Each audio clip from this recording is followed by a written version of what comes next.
Many Israelites went back to worship the divinities of the nearby peoples with whom they traded and married. And they abandoned Jehovah, the God of their fathers. Therefore, Jehovah, the omnipotent, creator of heaven and earth, gave them into the hands of their enemies.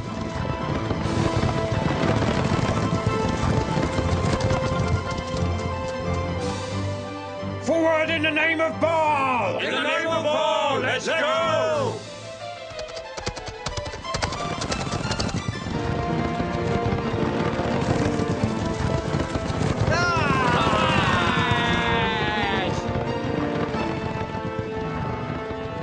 These marauders, mostly Philistines, mercilessly raided their lands and stole crops, livestock, and their women, devastating and burning everything they found in their path.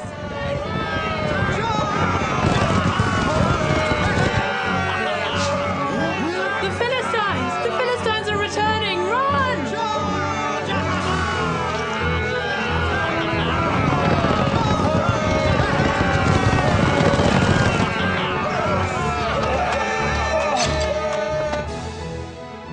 Take everything! To urge them to return to their faith, Jehovah was continuously sending prophets and judges such as the wise Deborah and the powerful Gideon to his people. But the children of Israel only obeyed them to save themselves from danger. As soon as the danger was gone, they went back to betraying Jehovah, sinning, and worshipping Baal and gods made of clay or stone, which were worshipped by other people.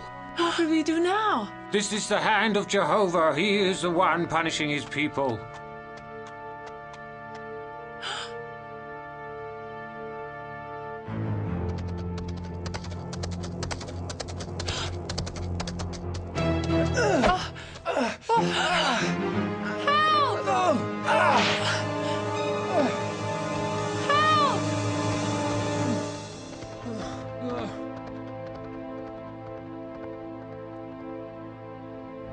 In the village of Zoreah, in the land of Canaan, lived Manoah, an Israeli of the family of the Danites who was still faithful to the Lord.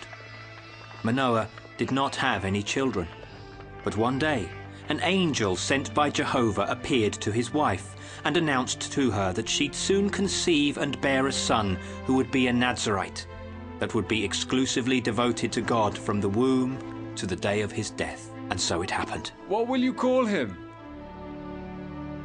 Samson, son of the sun.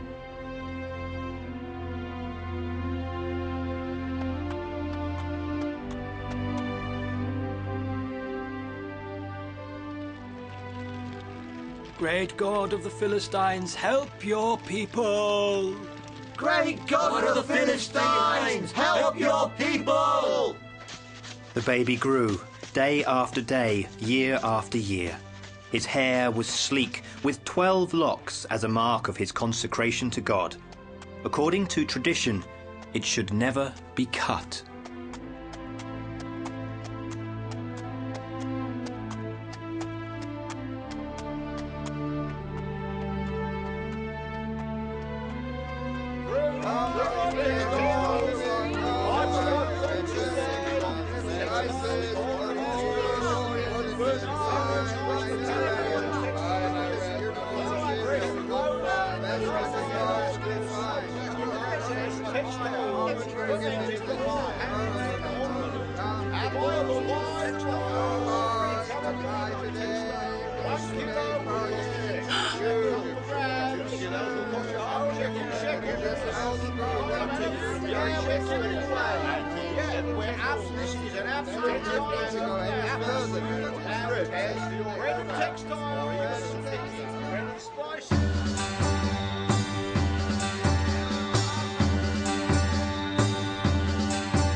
Mother, please listen to me. I am listening, but you only met her today, and you really want to marry her? I like her a lot, Mother. She's beautiful. I liked her right away, and I want to marry her. But she's a Philistine. She worships gods of stone. She's different from She'll us. learn to worship the true God, I'm sure. When I introduce myself to her father, he'll throw me out because we're Israelis. If he's a good father, he'll throw me out. He'll ask me where you'll be taking his daughter. And you, Father, tell him I'll continue to live in his house. He'll want a really great deal of money. Give him what he asks for and keep the fruits of my work for yourself, Father. If our son wants to marry that Philistine girl, I think it could be God's will. Don't you think, Manoah? Listen to my mother, Father. She bore me and she reads my heart.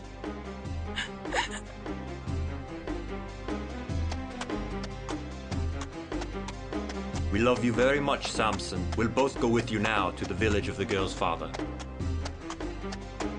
I bless you, Father.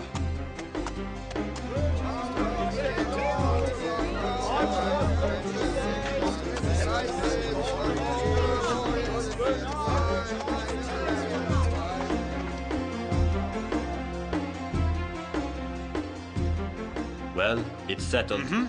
Our children will marry. When the wedding date was set with Zaphit, the Philistine girl, it was decided that the wedding ceremony would last 7 days. But before the wedding, Samson was tested by Jehovah. One day, going to the vineyard of Timnah, Samson was attacked by a huge roaring lion. Remaining calm, Samson faced it, caught it, and tore it to pieces as if it were a toy. Then he left the dead lion to the vultures as prey.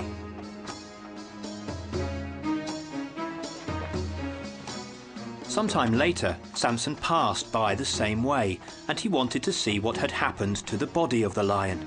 He found it putrefied, but still intact, covered by a swarm of bees coming out from a huge hole in the belly. Samson put his hand in and drew it back full of honey. He ate the honey on his return home.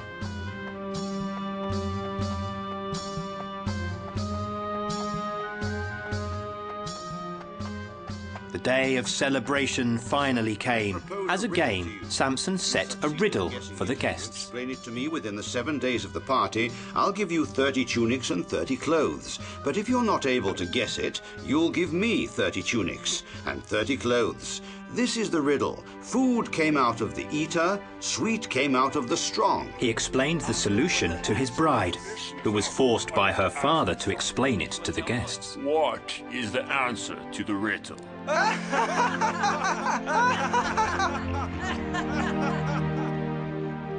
And so I revealed the solution. When Samson found out that his bride had disclosed to the Philistines the solution of the riddle, he became very angry. No!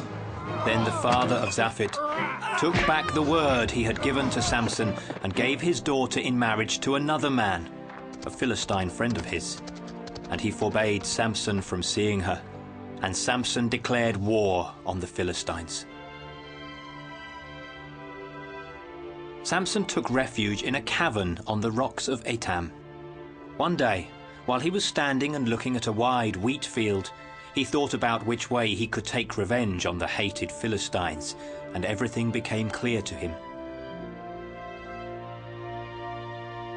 He went back into the cavern where he had locked up 300 jackals. He captured, and he took one of them. Now the Philistines will know of what Samson is capable of. He tied a little sheaf of dry straw to the tail of the jackal. He lit it and let the poor animal run across the wheat field. Then he did the same thing with all the other jackals, and when they crossed the wheat field too, they caused an enormous fire, and the loss of the wheat, of course.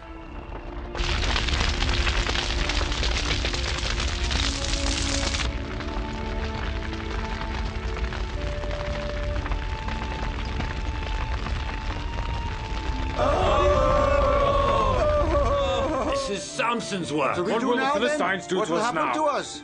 Samson, we are forced to deliver you to the Philistines, otherwise they'll kill us all. You must come with us.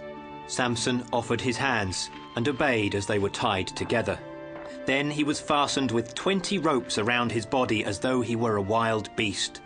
the people took him and delivered him to the Philistines to be punished for what he had done. Now we'll tear your eyes out and burn you! But while he was surrounded by the Philistines, Samson showed his incredible strength once more. With a violent pull, he freed himself to confront the soldiers with his bare hands. Then he took a bone from the skeleton of an animal and began to whirl it like a club against the men and against their swords until he had defeated them all. After checking round, he mounted a camel and quickly disappeared.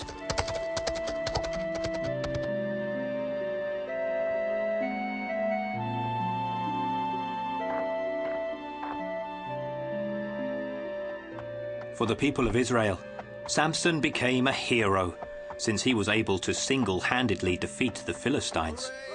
He became a legend in the villages and cities inhabited by the people of Israel. Samson is a hero. He defeated all the Philistines by himself. And Samson became a legend to the Hebrew people. For over 20 years he was a judge in Israel, and the people turned to him when they needed protection and justice. And for over 20 years no one was ever able to defeat him. After wandering from one place to another, finally Samson arrived in the city of Gaza. But the Philistines were waiting for him, and that same night they closed the city gates to trap him and to take their revenge. At about midnight, Samson went towards the gate to get out, and he realized then the trap the Philistines had set. With the enormous strength of his bare hands, he tore down the gate and escaped their revenge once more.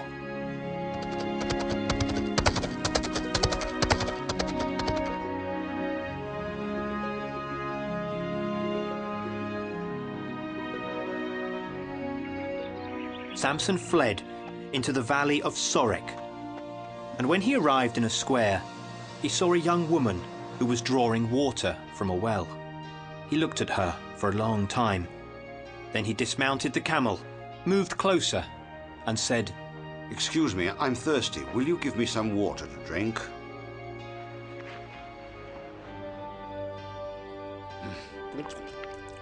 Who are you? My name is Delilah, stranger. You are beautiful, and your eyes are wonderful. I'm a Philistine. Which region do you come from? If you want, you may come into my house. I am an Israeli, and I'm faithful to my God. Come with me. I'll take you to my father.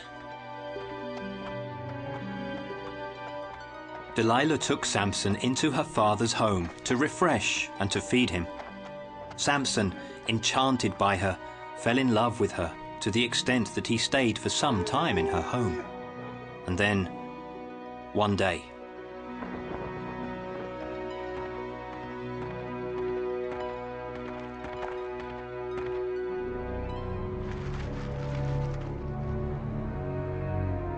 Delilah, we are friends of your father. Do you recognize us? Yes, I know you. But what do you want from me? Tell me. Nothing you can't do.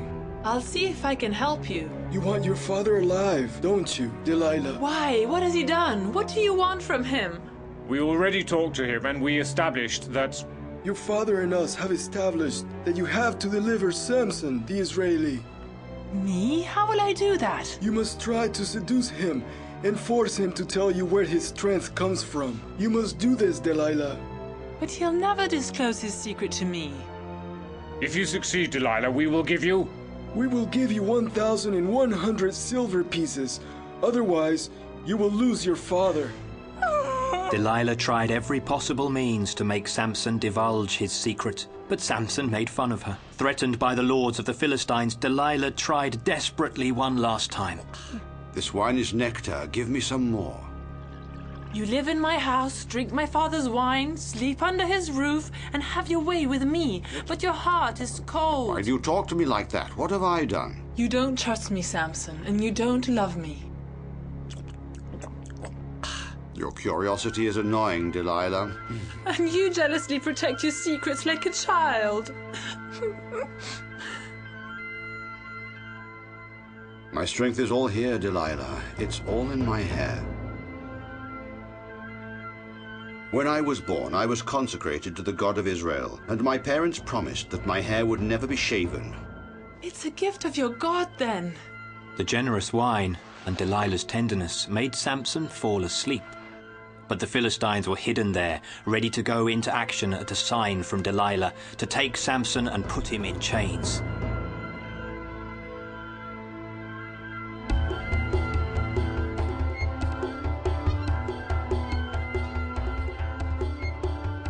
While Samson slept, Delilah, armed with a huge and sharp knife, cut one by one all Samson's plaits and let them fall to the ground.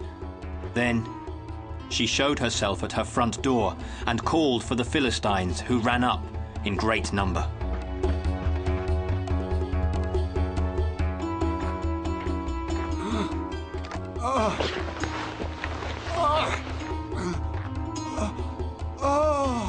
Delilah, Delilah, Delilah! It's useless calling her. Delilah betrayed you, Samson.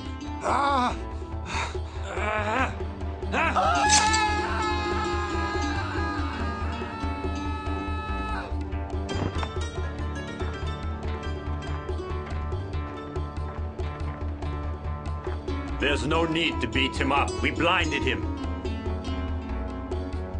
Now we'll take him to Gaza. He'll push the lever of the well for the rest of his life. Look at him for the last time. This was the strongest of the Israelites. The Philistines took Samson to the city of Gaza and shut him in a prison. The prison of Gaza was a fortress in the center of the city. It was protected by high walls and by an enormous iron gate. Inside it, there was a courtyard with a big millstone. Samson was chained to it and forced to make it turn. The people of the city had become curious because of the fame that preceded Samson's arrival, so they gathered there in great number at the gate and commented upon him. Did you see what they did to him? He was the strongest man in the world, and a woman was enough to reduce him to this. Now Samson had an enormous trouble turning that millstone, because working animals were used to do it generally.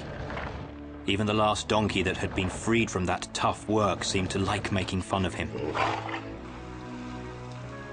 At sunset, after another day of that extremely tough work, Samson was unchained and taken to a wretched cell, where he spent his nights.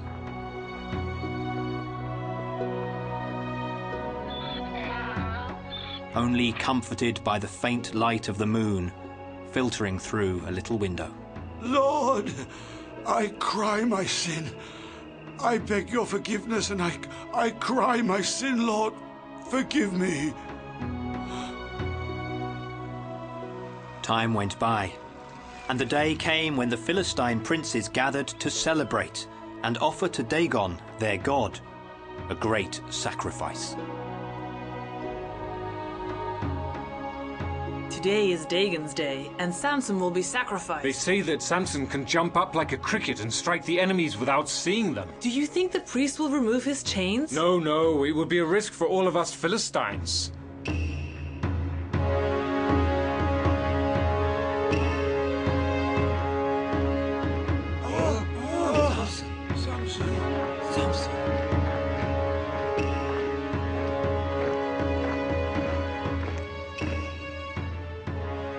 The guards should have already killed him. Death to him! Death to him! Death to him!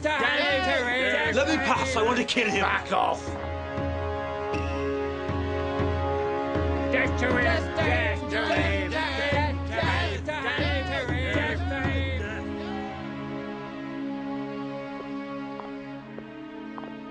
Go in. The god is waiting for you. Don't make him wait, Samson.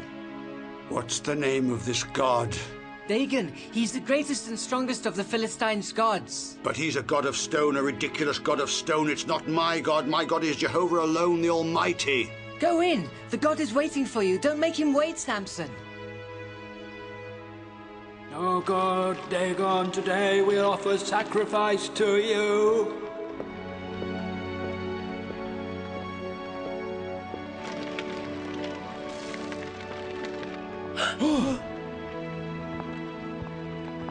Oh mighty god Dagon send us your protection? Samson! Do you recognize my voice, Samson? Delilah, yours is the voice of sin and betrayal. Then you recognize me. Samson, you still remember me. I'm no longer afraid of you. Today is your turn to be afraid, because you will be sacrificed to our God. Don't exult in your victory, Delilah. Look at my hair!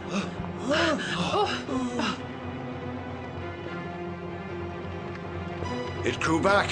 Jehovah's enemies and all those who betrayed will now be punished.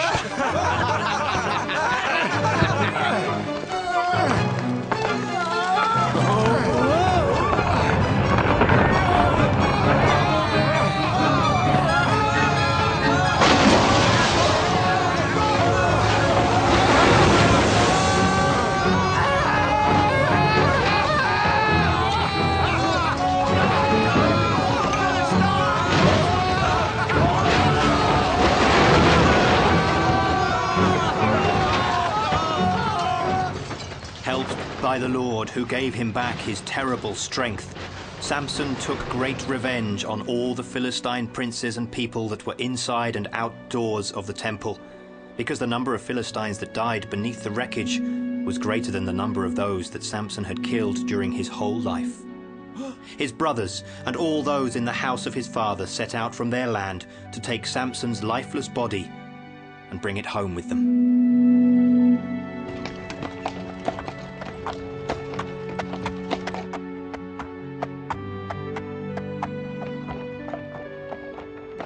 His kindred turned back to their lands with the coffin and buried it, and paid homage to Samson in the sepulchre of Manoah, his father.